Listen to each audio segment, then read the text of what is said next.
চলো reply video start. এখন থেকে সব ভিডিও রিপ্লাই ভিডিও হবে। তো একজন আপু লিখেছে, জেরিন তাসনিম আপু, আপু আমার কালো ঠোঁট অনেক কিছু ট্রাই করেও গোলাপি হয় না, প্লিজ আপু তুমি কোন ফার্মাসিউটিক্যাল লিপ বাম ইউজ করো, তার নাম প্রাইসটা একটু বলবা, দ্রুত জানাও প্লিজ। আচ্ছা আমি বলি, লিপ কালো আমারও ছিল, কারণ আমি প্রচুর লিপস্টিক ইউজ করতাম আগে থেকে। আর আমি যেহেতু জব করি, ডিউটি করতে হয়, আমার লিপে অলওয়েজ হচ্ছে লিপস্টিক দেওয়া থাকতো। এখনও স্টিল না, আমার লিপের মধ্যে কোনো লিপস্টিক লাগানো নাই। ফিল্টারের জন্য আর একটু বেশি পিঙ্ক লাগতেছে, বাট আমার লিপস ন্যাচারালি পিঙ্ক হয়ে গেছে। এখন আমি বলি, লিপ পিঙ্ক করার অনেক নিয়ম আছে। যেমন হচ্ছে আমাদের লিপের উপর একটা কালো স্তর পড়ে যায়, যখন হচ্ছে এই স্তরটা পড়ে যায় তখন কোনো ক্রিমই কাজ করে না। লিপটাকে পাতলা করতে হবে, সর্বপ্রথম হচ্ছে পাতলা করতে হবে।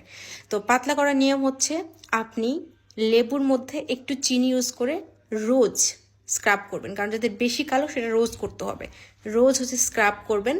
অ্যান্ড আপনারা যখন ব্রাশ করেন, ব্রাশ করার সময় টুথপেস্ট দিয়ে একটু লিপটা ব্রাশ করে ফেলবেন, তাহলে লিপটা আস্তে আস্তে পাতলা হতে থাকবে। লিপের যে স্কিনটা এটা আস্তে আস্তে পাতলা হবে।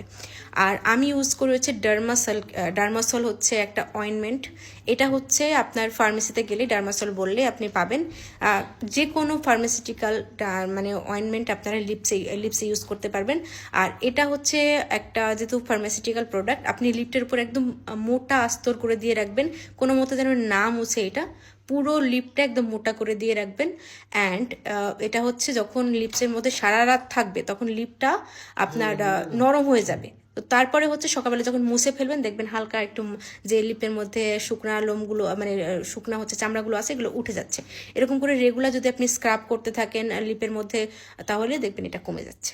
আর আমি এরকম করেই হচ্ছে আমার লিপটাকে পিঙ্ক করেছি, আর আমার ন্যাচারাল লিপ এখন পিঙ্ক।